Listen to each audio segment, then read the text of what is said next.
bem-vindos ao CDLcast de hoje. Hoje nós estamos aqui com o advogado da CDL Sorriso, Dr. Jaderson Rossetti. É isso mesmo. E nós vamos falar de uma polêmica agora, que surgiu há pouco tempo, né? Sobre a pesca aqui no Mato Grosso. Tudo bem, doutor Jader? Tudo bem. Olá, você é associado da CDL, que está sempre antenado nas notícias. Esse é mais um assunto polêmico que a gente está aqui para destrinchar e esclarecer para a população a situação que está hoje em dia sobre esse assunto. Doutor Jader, agora há pouco tempo, né, surgiu uma lei que proíbe a pesca. Mas Sim. aí primeira coisa, vamos pensar o seguinte: da onde que veio essa lei, né? Por que ela está sendo tão polêmica? Para a gente começar a falar, e aí daqui a pouco a gente fala mais sobre o que pode e o que não pode. Exatamente. Então tá, para você que está um pouco desavisado, é uma lei que ela foi editada e promulgada, se salvo engano, em julho de 2023, e ela trouxe consigo um artigo específico que traria a proibição do transporte, da comercialização e do armazenamento de peixes em todos os rios do estado do Mato Grosso, com validade a partir de 1º de janeiro de 2024. Então, isso praticamente extinguiu a vida de muitos profissionais que vivem da pesca. Porque a partir da lei, você é proibido você tirar o peixe dos rios do estado do Mato Grosso e comercializar e ter a sua subsistência e trazer renda para sua família.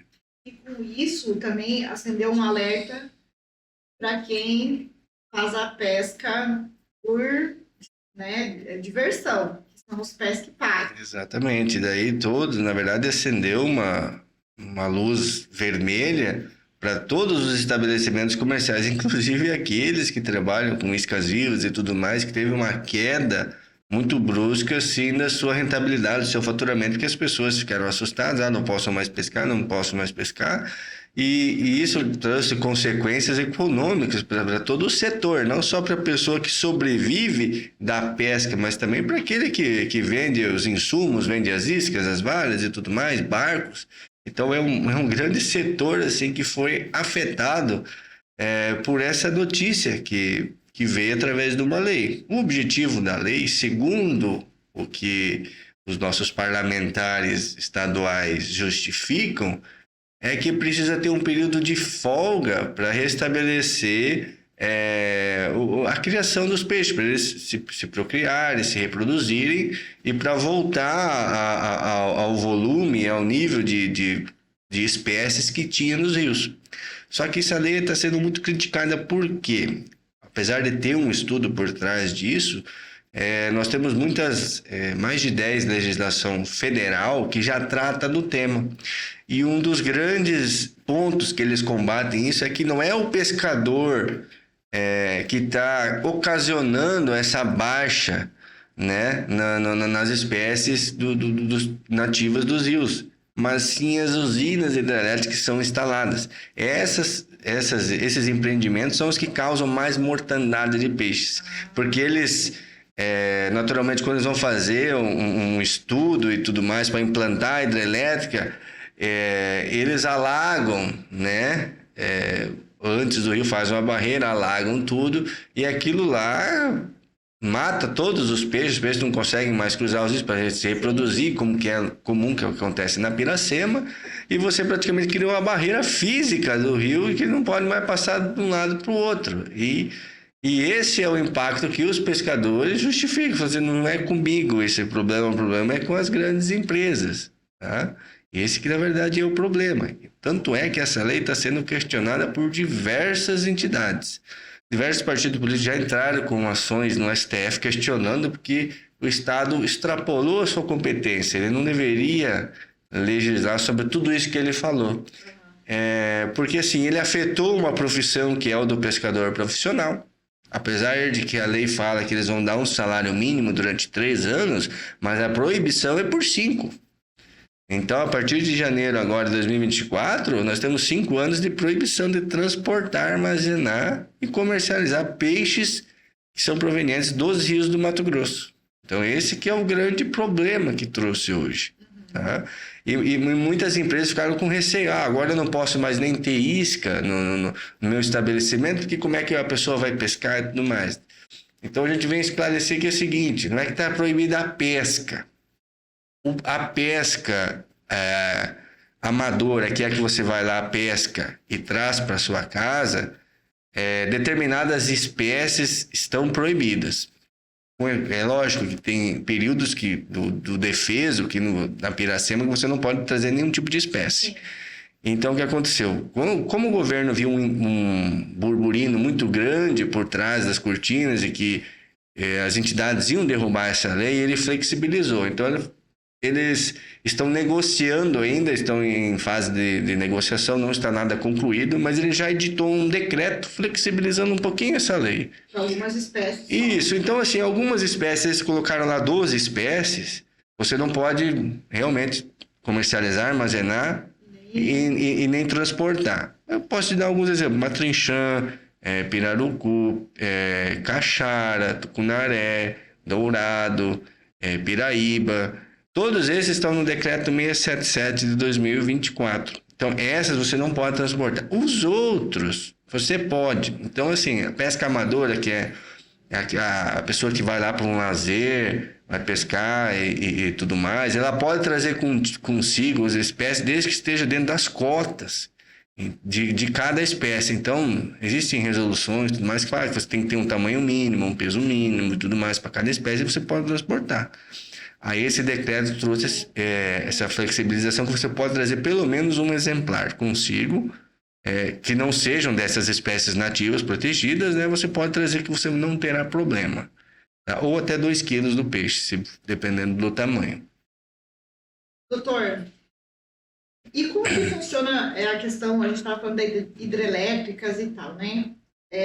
Quando vai se fazer um estudo para se fazer uma hidrelétrica em determinado ambiente, local, como que é feito isso em relação à natureza, em relação a isso que o senhor acabou de falar, né? Eles fazem um estudo aqui para saber como que funciona. Exatamente. Tem lei para isso? Tem. Inclusive, essa lei, que é a lei que proíbe o transporte zero, que é assim chamada essa lei, para você montar uma hidrelétrica, você tem que ter os projetos iniciais e a gente chama no direito ambiental de EIA-RIMA, que é um estudo de impacto ambiental e um relatório de impacto ambiental. Então, você vai instalar uma determinada hidrelétrica num determinado ponto do rio, você faz um estudo de que para haver um alagamento, ela vai cobrir tantos hectares de área e tudo mais. O que tem nessa área? Tem, por exemplo, assim, atividades de pessoas, tem floresta, o que tem? Então, eles fazem todo esse relatório, calculam também o quanto isso vai abalar as espécies nativas, porque tu não tem só as espécies do rio, tem as espécies que vivem nas florestas, porque na beira do rio tem as áreas de preservação permanente, onde você não pode desmatar de jeito nenhum. Então, e dependendo do tamanho do rio, é o tamanho da área de preservação permanente. Então, é feito um estudo, isso, e a hidrelétrica tem que compensar esse impacto, né, seja com benefícios para a sociedade ou, se eventualmente causa algum tipo de mortandade não prevista, eles são multados pela SEMA e pagam multas milionárias. Então, esse é o processo para você fazer a instalação. É feito toda uma logística para ver aonde é o melhor ponto do rio e se o melhor ponto, o tanto que vai alagar, o tanto que vai impactar as espécies e o meio ambiente naquela região. Entendi.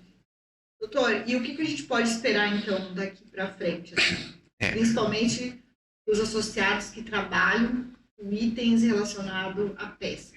Hoje, então, você pode ficar um pouco mais tranquilizado, que assim, se você trabalha com iscas vivas que são adquiridas de tanques ou de processos que não venham dos rios do Mato Grosso, tá normal, não tem problema nenhum. Você só tem que se resguardar o seguinte, notas fiscais das origens. Assim como todo comerciante tem que ter a nota fiscal dos produtos que ele vende, que ele comercializa, o amigo que trabalha no ramo de pesca também tem que ter isso para suas iscas, para os seus materiais, né?